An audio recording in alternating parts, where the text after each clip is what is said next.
Oxford Bookworms Stage 1. One-Way Ticket by Jennifer Bassett. Published and copyright Oxford University Press, 1992. The Girl with Green Eyes. Of course, the man in the brown hat said. There are good policemen and there are bad policemen, you know. You're right, the young man said. Yes, that's very true. Isn't it, Julie? He looked at the young woman next to him. Julie didn't answer and looked bored. She closed her eyes. Julie's my wife, the young man told the man in the brown hat. She doesn't like trains. She always feels ill on trains. Oh, yes, the man in the brown hat said. Now, my wife, she doesn't like buses. She nearly had an accident on a bus once. It was last year. No, it wasn't. It was 2 years ago. I remember now. It was in Manchester.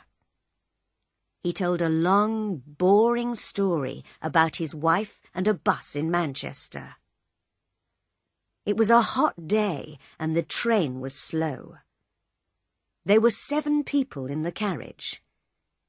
There was the man in the brown hat, the young man and his wife Julie, a mother and 2 children, and a tall, dark man in an expensive suit. The young man's name was Bill. He had short brown hair and a happy smile. His wife Julie had long red hair and very green eyes, the colour of seawater. They were very beautiful eyes. The man in the brown hat talked and talked. He had a big red face and a loud voice. He talked to Bill because Bill liked to talk too. The man in the brown hat laughed a lot, and when he laughed, Bill laughed too. Bill liked talking and laughing with people.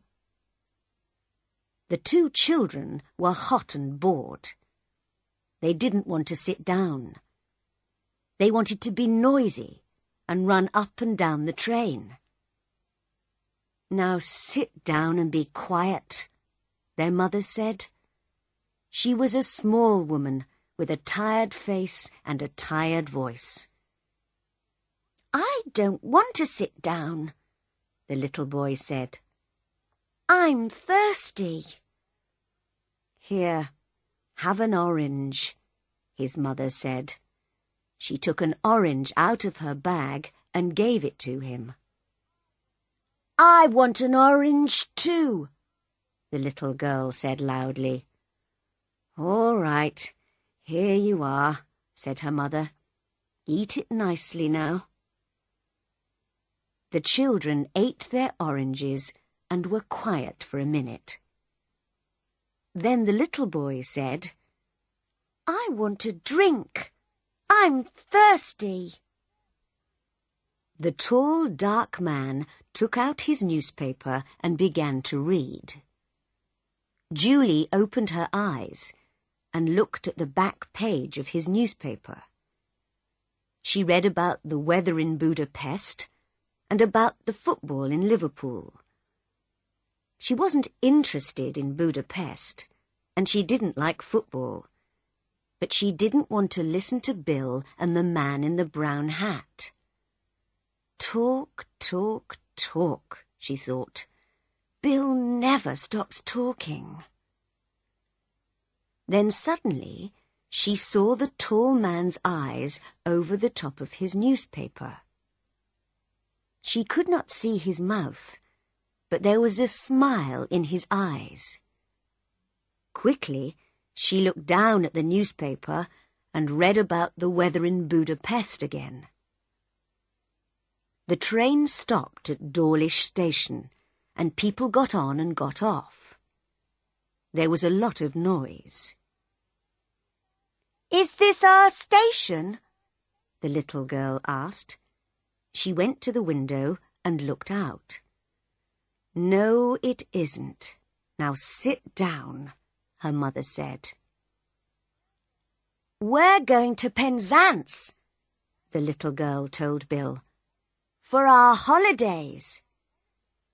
Yes, her mother said. My sister's got a little hotel by the sea. We're staying there. It's cheap, you see. Yes, the man in the brown hat said. It's a nice town. I know a man there. He's got a restaurant in King Street. A lot of holiday people go there. He makes a lot of money in the summer. He laughed loudly. Yes, he said again. You can have a nice holiday in Penzance. We're going to St Austell, Bill said. Me and Julie. It's our first holiday. Julie wanted to go to Spain, but I like St Austell. I always go there for my holidays. It's nice in August. You can have a good time there too. Julie looked out of the window. Where is Budapest? She thought. I want to go there. I want to go to Vienna, to Paris, to Rome, to Athens. Her green eyes were bored and angry. Through the window, she watched the little villages and hills of England. The man in the brown hat looked at Julie. You're right, he said to Bill. You can have a good time on holiday in England. We always go to Brighton, me and the wife. But the weather... We went one year and it rained every day. Morning, afternoon and night. It's true, it never stopped raining. He laughed loudly. We nearly went home after the first week. Bill laughed too. What did you do all day then? He asked. Julie read about the weather in Budapest for the third time.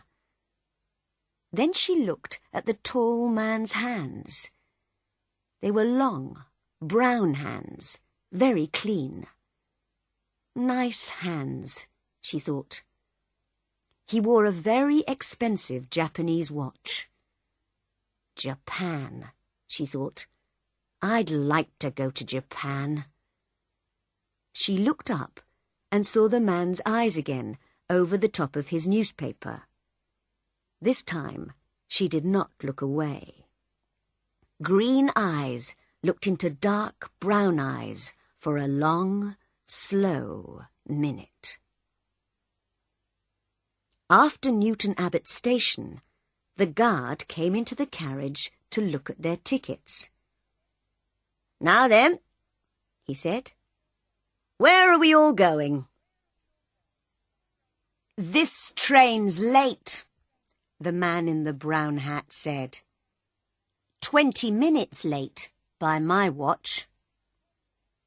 10 minutes, the guard said. That's all. He smiled at Julie. The tall, dark man put his newspaper down, found his ticket, and gave it to the guard. The guard looked at it. You're all right, sir, he said. The boat doesn't leave Plymouth before 6 o'clock. You've got lots of time. The tall man smiled, put his ticket back in his pocket, and opened his newspaper again. Julie didn't look at him. A boat, she thought. He's taking a boat from Plymouth. Where's he going? She looked at him again with her long green eyes. He read his newspaper and didn't look at her, but his eyes smiled. The train stopped at Totnes Station and more people got on and off.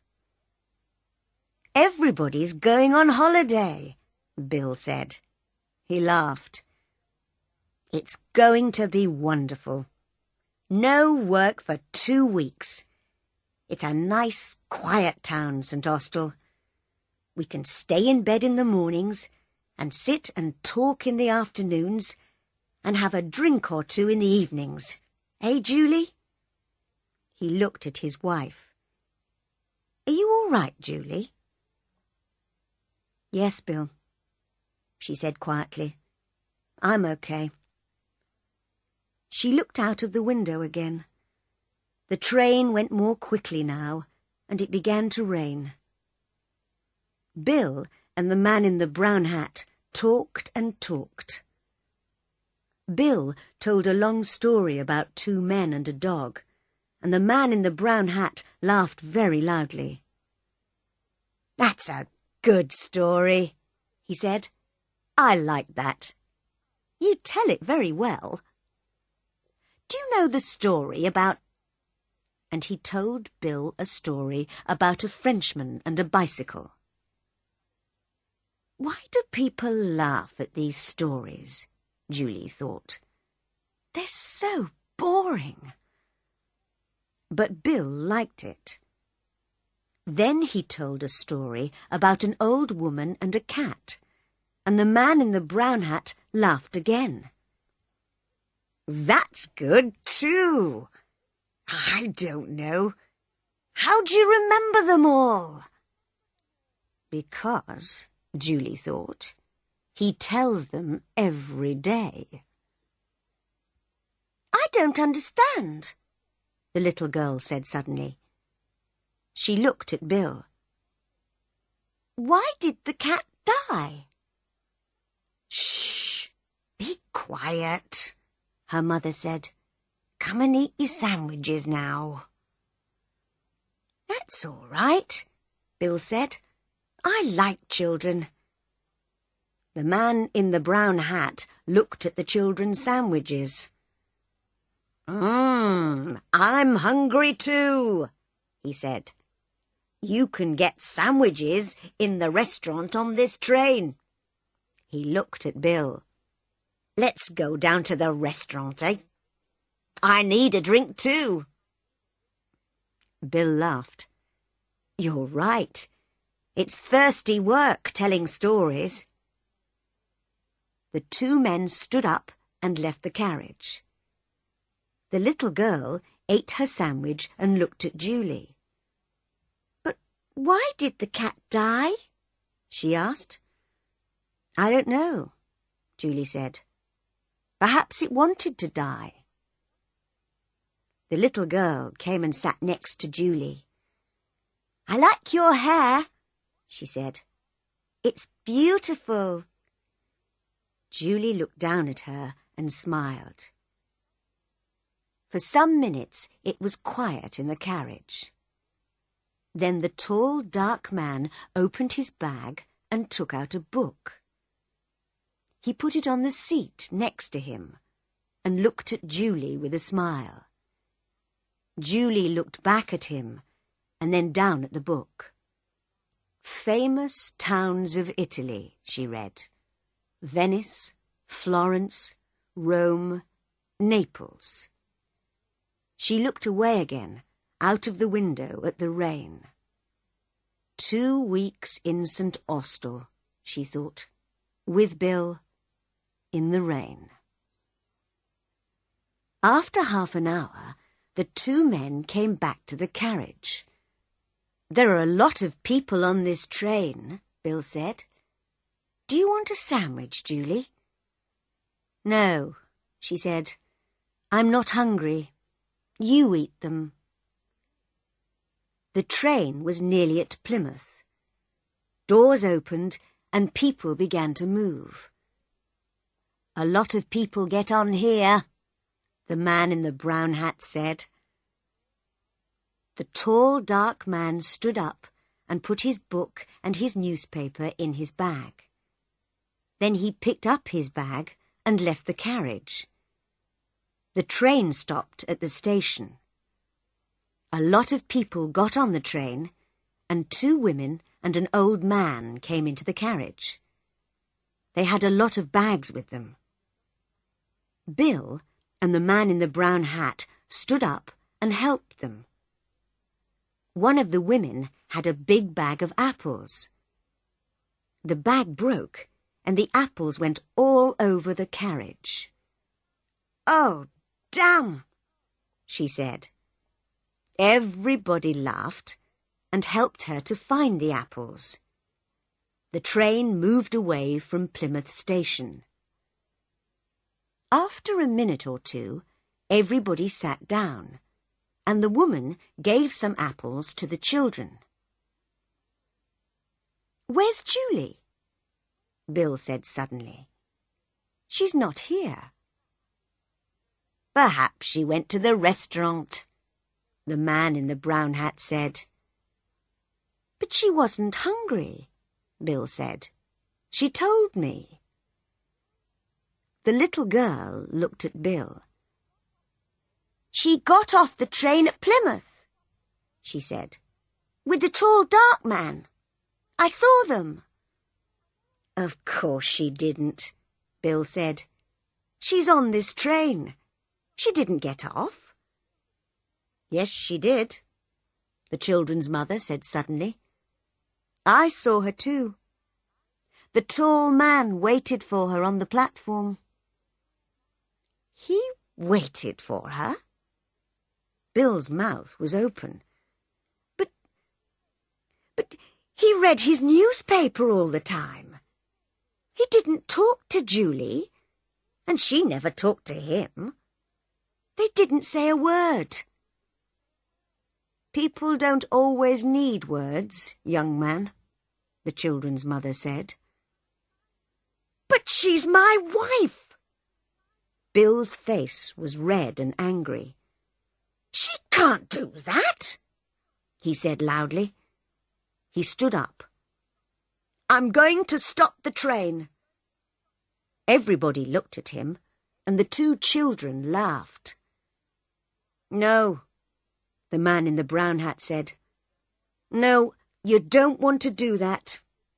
Sit down and eat your sandwiches, my friend." "But I don't understand. Why did she go? What am I going to do?" Bill's face was very unhappy. After a second or 2, he sat down again. "What am I going to do?" he said again. "Nothing," the man in the brown hat said. He ate his sandwich slowly. "Go and have your holiday in St. Austell. You can have a good time there. Forget about Julie. Those green eyes now." He took out a second sandwich and began to eat it. "I knew a woman once with green eyes. She gave me a very bad time. No, you want to forget about Julie."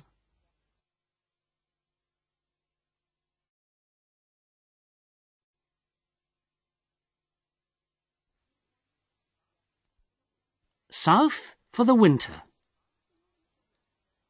I never stay in one country for a long time. It gets boring.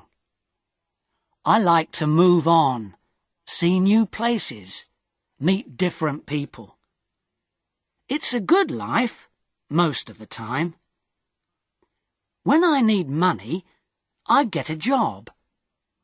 I can do most things.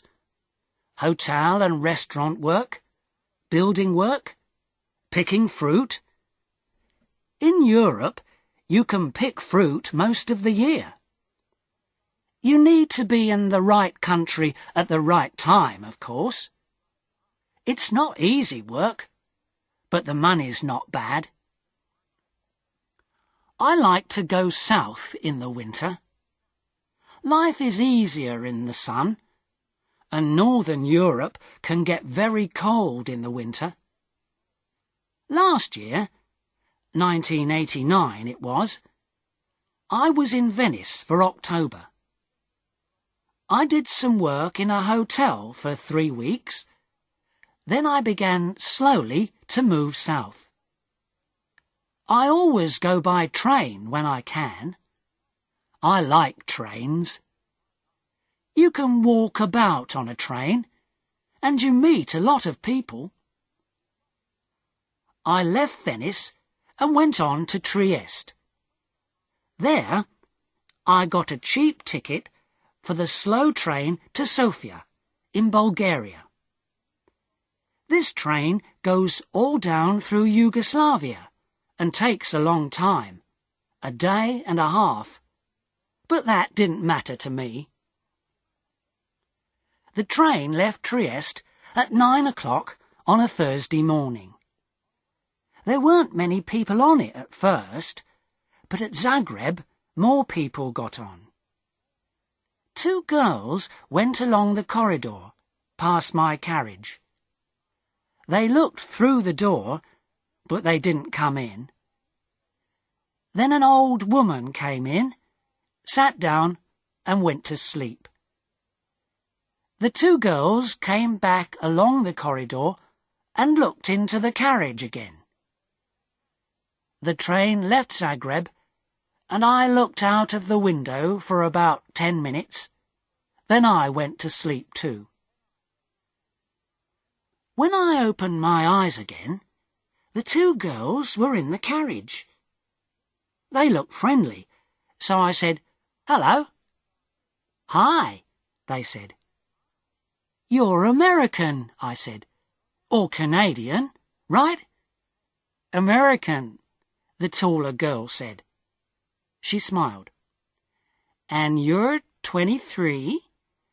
Your name's Tom Walsh? You've got blue eyes?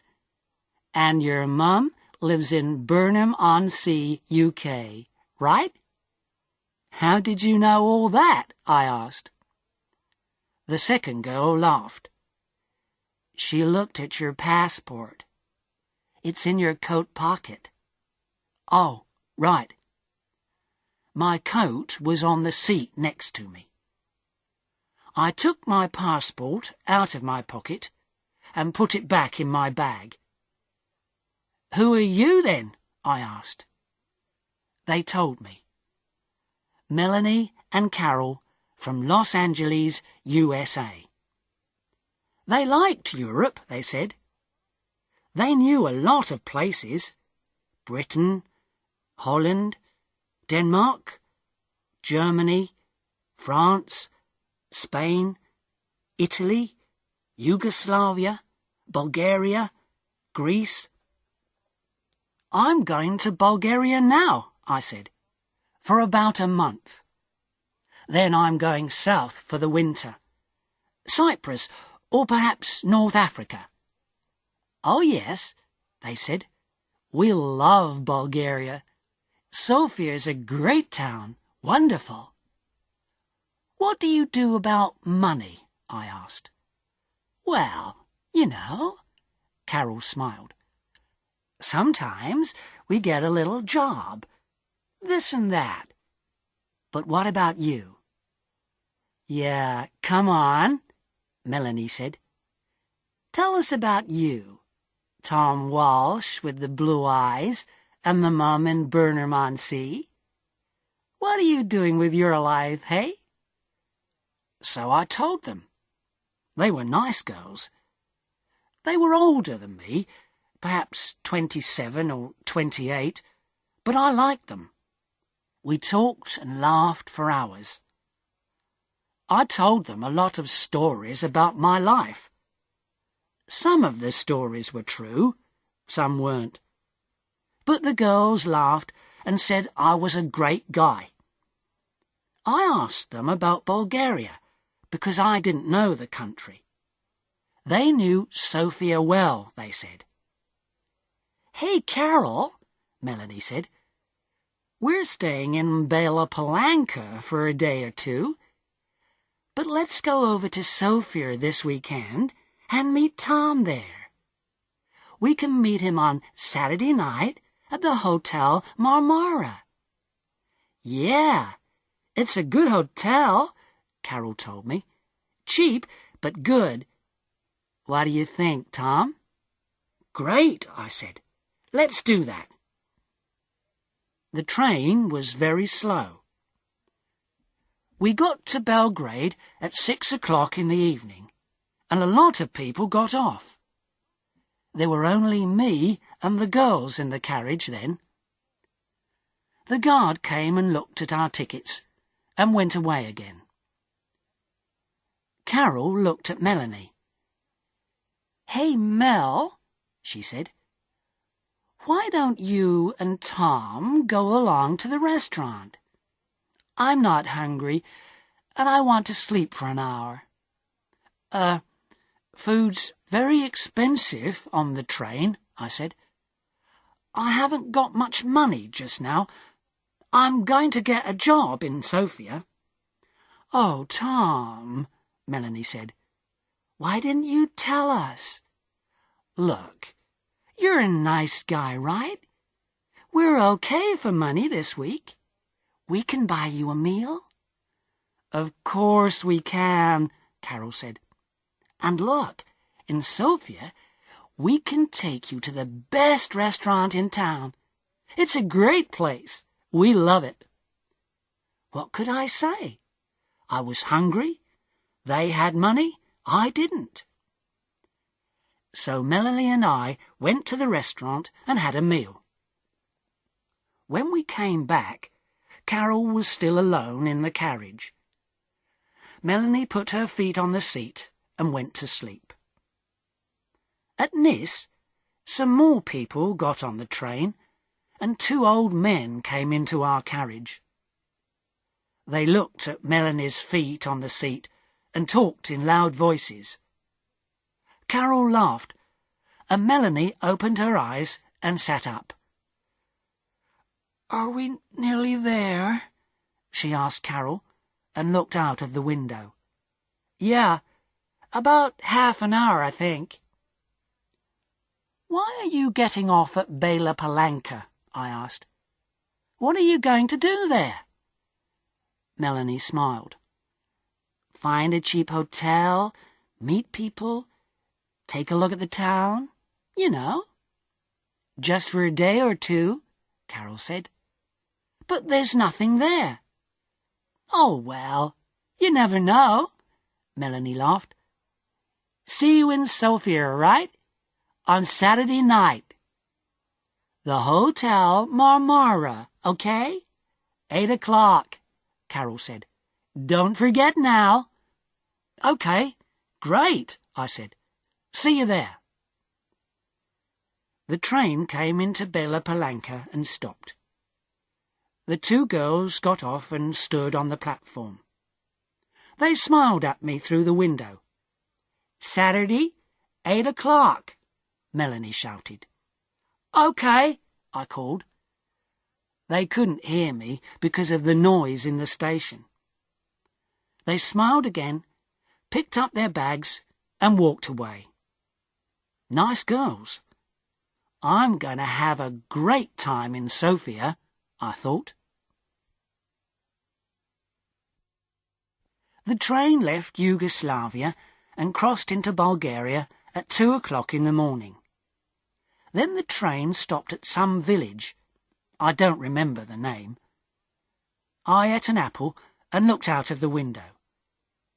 Suddenly, there were a lot of policemen on the train. Everybody in the carriage sat up and began to talk. "What's happening?" I said in Italian to the old man next to me.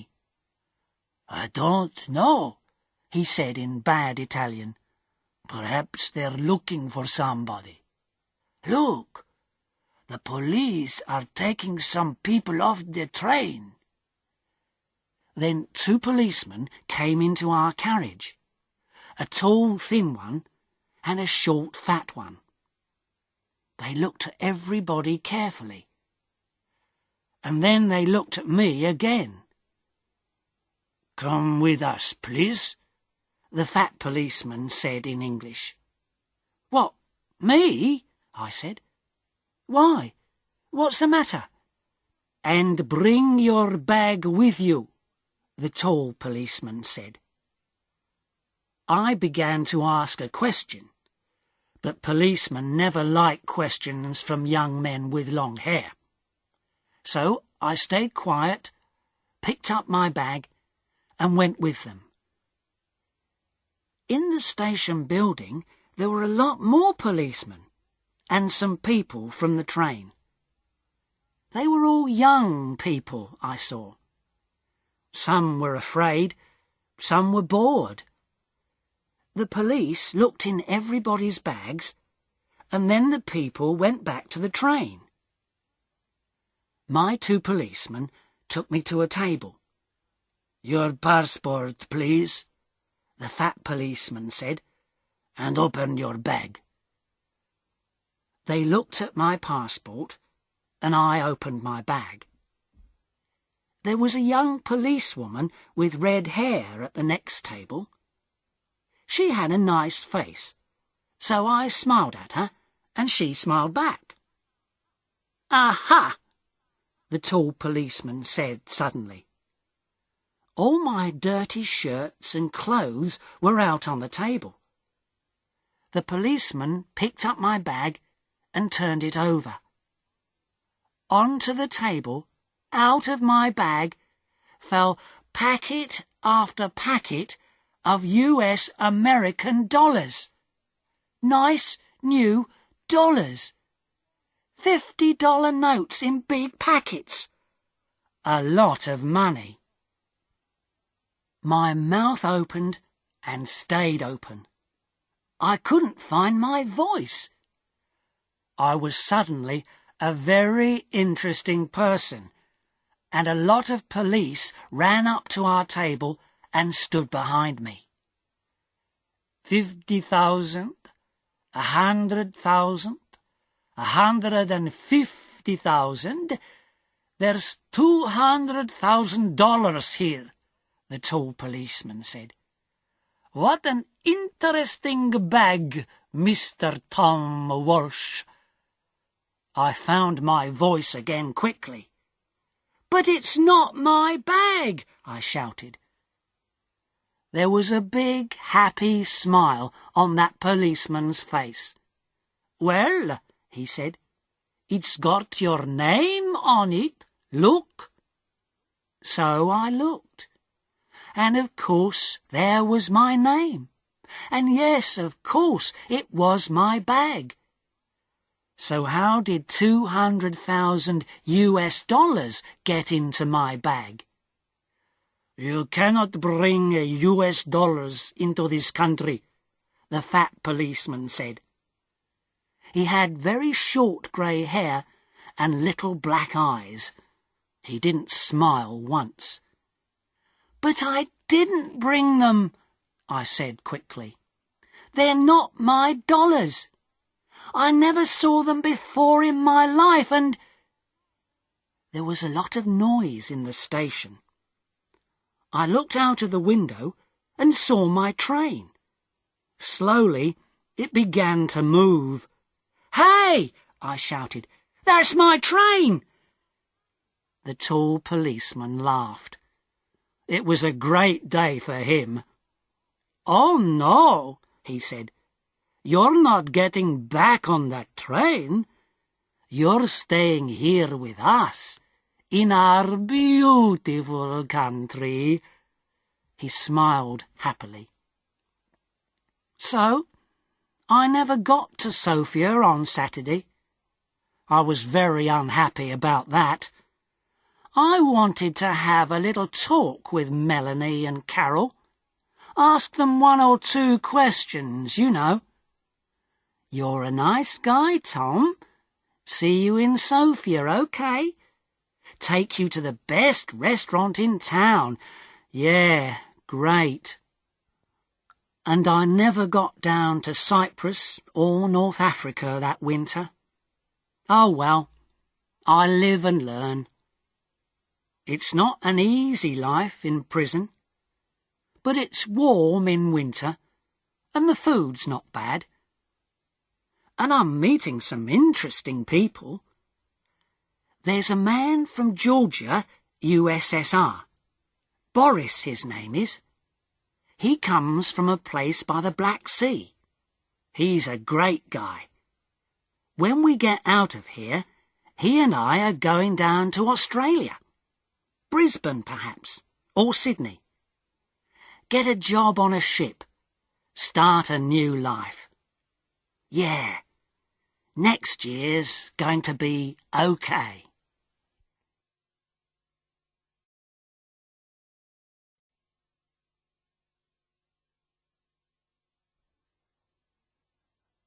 Mr. Harris and the Night Train. Mr. Harris liked trains. He was afraid of aeroplanes and didn't like buses. But trains, they were big and noisy and exciting. When he was a boy of 10, he liked trains. Now he was a man of 50, and he still liked trains. So he was a happy man on the night of the 14th of September. He was on the night train from Helsinki to Oulu in Finland, and he had 10 hours in front of him. "I've got a book and my newspaper," he thought, "and there's a good restaurant on the train. And then I've got 2 weeks' holiday with my Finnish friends in Oulu." There weren't many people on the train, and nobody came into Mr. Harris's carriage. He was happy about that. Most people on the train slept through the night, but Mr. Harris liked to look out of the window and to read and think. After dinner in the restaurant, Mr. Harris came back to his carriage and sat in his seat next to the window. For an hour or two he watched the trees and lakes of Finland out of the window. Then it began to get dark, so he opened his book and began to read. At midnight the train stopped at the small station of Ottawa. Mr. Harris looked out of the window, but he saw nobody. The train moved away from the station into the black night again. Then the door of Mr. Harris's carriage opened, and 2 people came in, a young man and a young woman. The young woman was angry. She closed the door and shouted at the man, "Carl! You can't do this to me!" The young man laughed loudly and sat down. Mr. Harris was a small, quiet man. He wore quiet clothes, and he had a quiet voice. He did not like noisy people and loud voices, so he was not pleased. "Young people are always noisy," he thought. "Why can't they talk quietly?" He put his book down and closed his eyes. But he could not sleep, because the 2 young people didn't stop talking. The young woman sat down and said in a quieter voice, "Carl, you're my brother, and I love you. But please listen to me. You can't take my diamond necklace. Give it back to me now, please." Carl smiled. "No, Elena," he said. "I'm going back to Russia soon, and I'm taking your diamonds with me." He took off his hat and put it on the seat. "Elena, listen. You have a rich husband, but I have no money. I have nothing. How can I live without money? You can't give me money, so I need your diamonds, little sister." Mr. Harris looked at the young woman. She was small, with black hair and dark eyes. Her face was white and afraid. Mr. Harris began to feel sorry for Elena. She and her brother didn't look at him once. "Can't they see me?" he thought. "Carl," Elena said. Her voice was very quiet now, and Mr. Harris listened carefully. "You came to dinner at our house tonight, and you went to my room and took my diamond necklace. How could you do that to me? My husband gave the diamonds to me.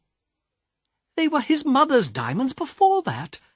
He's going to be very, very angry, and I'm afraid of him." Her brother laughed. He put his hand in his pocket. then took it out again and opened it slowly. The diamond necklace in his hand was very beautiful. Mr. Harris stared at it.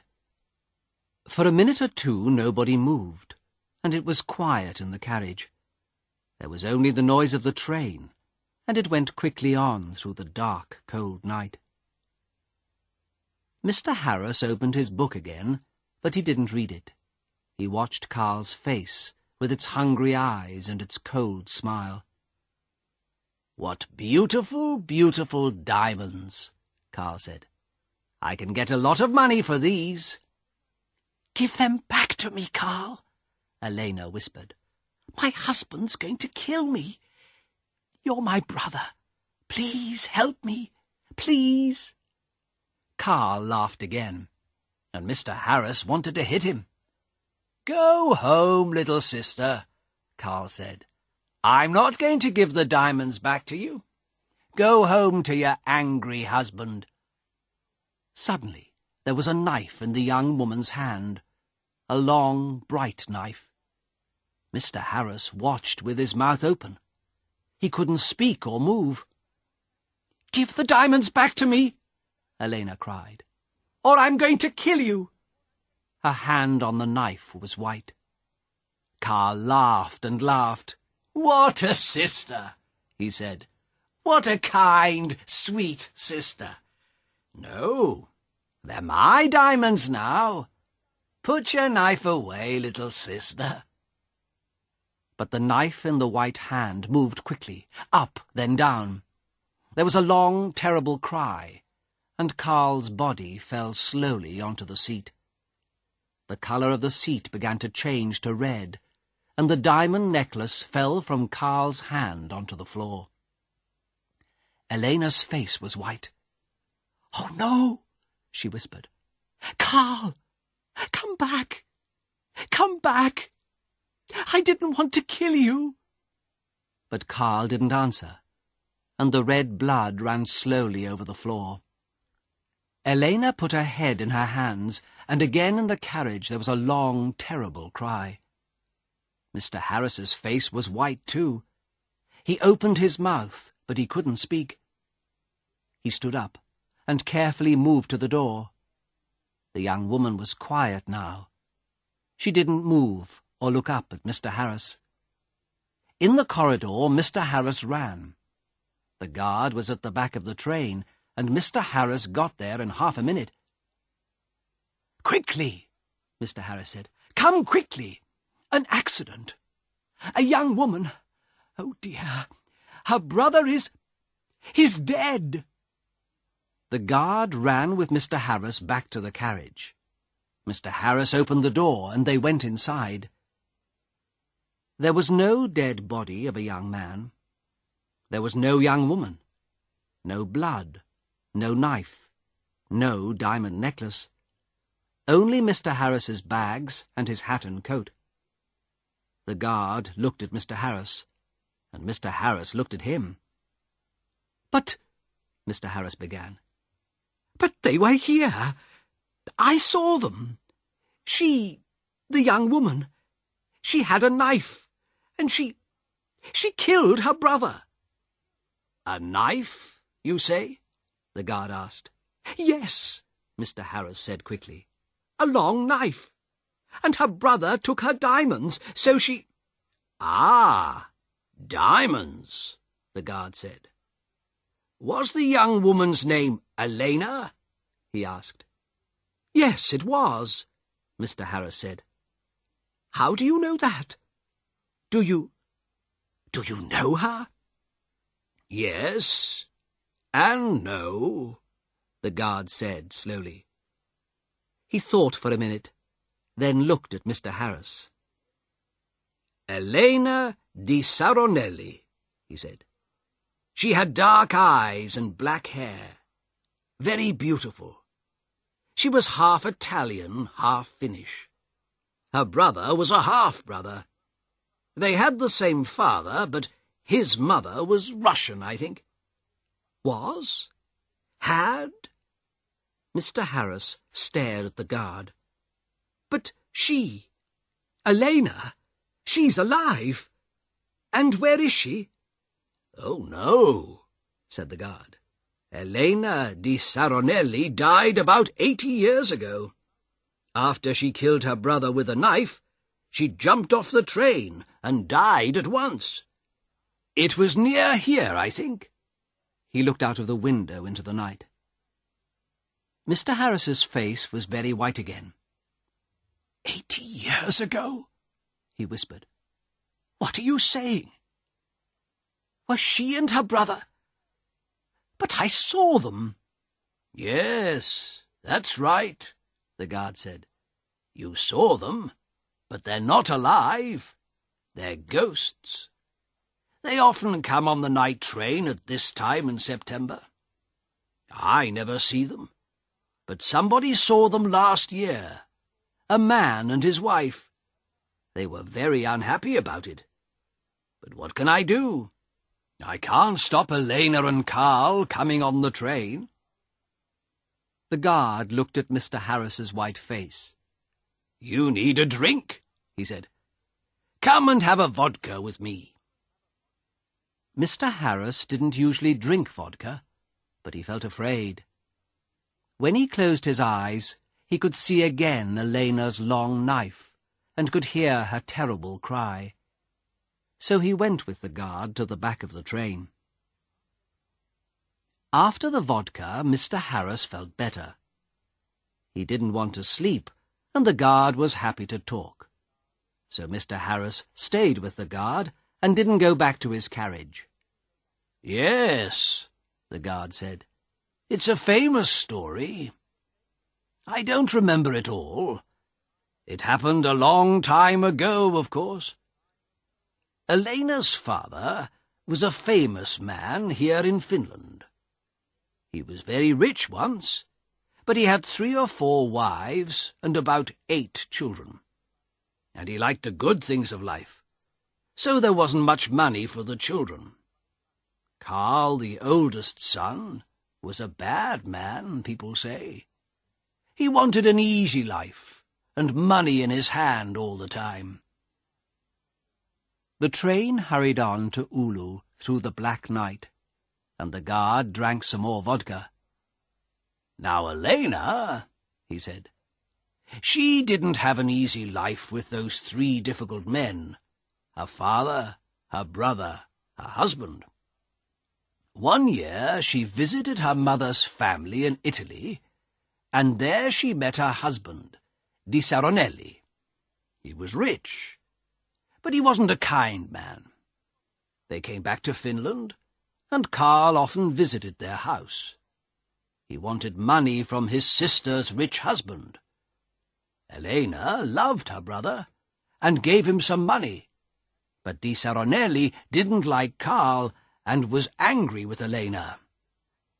He stopped giving her money, and after that, well, you know the story now." "Yes," Mr. Harris said. "Poor, unhappy Elena."